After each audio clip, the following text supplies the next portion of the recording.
তো এরকম কেন হয় যে মেয়েদেরকে অন্যের ঘরে যেতে হয়? যাই হোক, দেখো কাল এত আনন্দ ছিল আর সবারই কেমন মন খারাপ আর কি। তো মেয়ে চলে যাচ্ছে।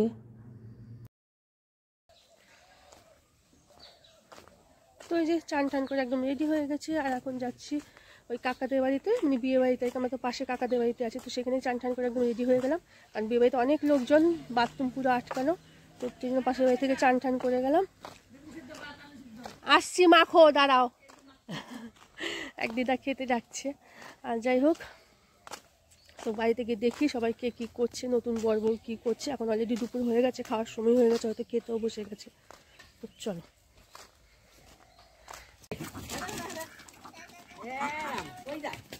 মামা আস্তে আস্তে, আস্তে আস্তে মা।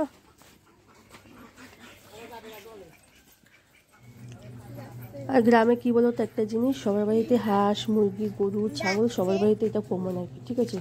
এই যে প্রত্যেকের বাড়িতেই ছাগল পারে, প্রত্যেকের বাড়িতেই কম বেশি তোমার গরু আছে, হাঁস মুরগি তো আছে। দেখো কত ছাগল, ঠিক আছে। তো সবাই কম বেশি পারে আর এই গরু মানে পালে, ছাগল বিক্রি করে বড় লোক হয়ে যাবে, তাই না? আর হাঁস মুরগি তো আছেই সবার বাড়িতে। আর সামনে পুকুর টুকুর আছে, হাঁস টাসগুলো ওখানে চড়ে বেড়ায়। তো যে চলে আসলাম বিয়ে বাড়িতে। আর বিয়ে বাড়িতে যে ফার্নিচারগুলো দেওয়া হয়েছিল সেগুলি সব নিয়ে যাওয়ার ব্যবস্থা করা হচ্ছে আর কি। আর তোমার এই পার্টটা না সকালের পার্টটা, ঠিক আছে। আমি সকালের পার্টটা দেখিয়ে দিচ্ছি। আমাদের মধ্যে নিয়ম আছে যে সকালবেলা ঘুম থেকে উঠে বর বউকে তোমার এই চারদিক নমস্কার করতে হয় আর কি, উত্তর দক্ষিণ পূর্ব পশ্চিম।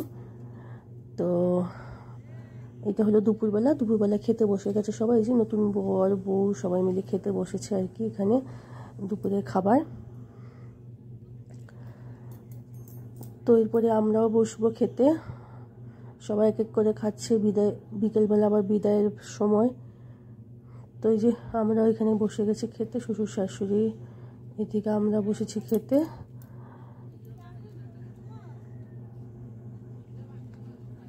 তো অনেক বছর পরেই তো আসলাম শ্বশুরবাড়িতে, প্রায় 8-9-10 বছর পরে। এর আগে মানে কোনো একটা বিয়েতে এসেছিলাম। তো এই যে যাই হোক, খাওয়া দাওয়া হোক, পরে তোমাদের বিয়ে বাড়ি আরও কিছু দেখাচ্ছে আর কি, দাঁড়াও। তো কালকে তো খুব রিচ খাওয়া হয়েছে, কিন্তু তাই আজকে দুপুরবেলা তোমার গরম গরম ভাত ডাল আর একটা তরকারি করছে, খেতে খুব ভালোই লাগছে আর কি। তো বিয়ে বাড়ির খাওয়া দাওয়া একটু প্রচণ্ড রিচ হয়ে যায়। তো এই যে দুপুরবেলা খাওয়াটাই মনে হচ্ছে ভালো আর কি। মাছের মাথা দিয়ে একটা তরকারি করেছে ঘ্যাটের টাইপের, তো সেই তরকারিটা তো আমার খুব ফেভারিট। তো চলো আবার দেখা হচ্ছে বিকেলবেলা, খাওয়া দাওয়া হোক, সবাই খেয়ে দিয়ে আবার বিকেলবেলা তোমাদের সাথে কথা হচ্ছে। আর এই যে এখন দেখো, এই যে চলে এসছে বিকেলবেলা। বিকেলবেলা বউকে সাজিয়ে দেওয়া হচ্ছে আর কি বিদায়ের জন্য। তো মোটামুটি একটু রেডি করে দেওয়া হচ্ছে। ওর বান্ধবীরা, মানে আমার ভাগ্নের সব বান্ধবীরা এসছে, ওরাই সাজিয়ে গাজিয়ে রেডি করে দিচ্ছে। তো মেয়েদের জীবনে বোধহয় এটাই মানে এটাই বোধহয় নিয়ম যে তারা একসময় পর হয়ে যায় আর কি, পরের বাড়িতে চলে যায় আর কি।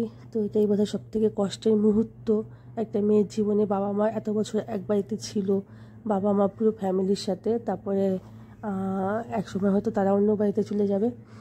তো এটাই হয়তো হয়ে আসছে আর কি বছরের পর বছর। তো যাই হোক, যে দেখো ঘর ভর্তি লোক, পুরো পাড়া চলে এসছে। আর এখন এই যে কনকাঞ্জলি দেবে আর কি।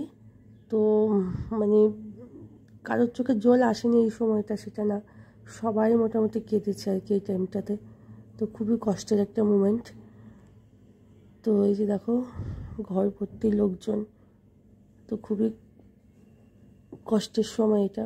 মাকে কনকাঞ্জলি দিয়ে ওই কথাটা বলা আর কি, যে যা খেয়েছি তোমার সব ঋণ শোধ করে দিলাম। তো এই কথাটা হয়তো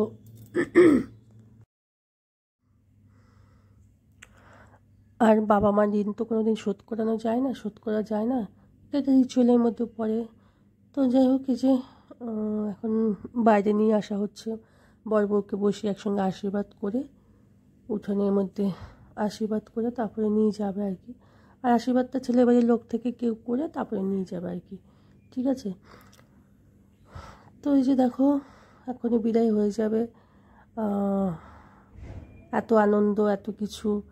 তো এই সময়টা সবাই ভারাক্রান্ত হয়ে যায় আর কি।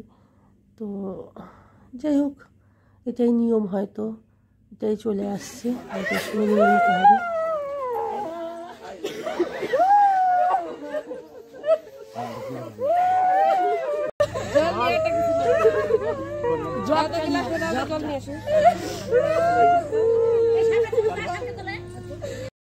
তো এই যে বিদায় তো হয়ে গেল আর কি। সবার এখন মন খারাপ, আর সবাই খুব ভালো থেকো, সুস্থ থেকো, আর চ্যানেলটিকে অবশ্যই সাবস্ক্রাইব করো।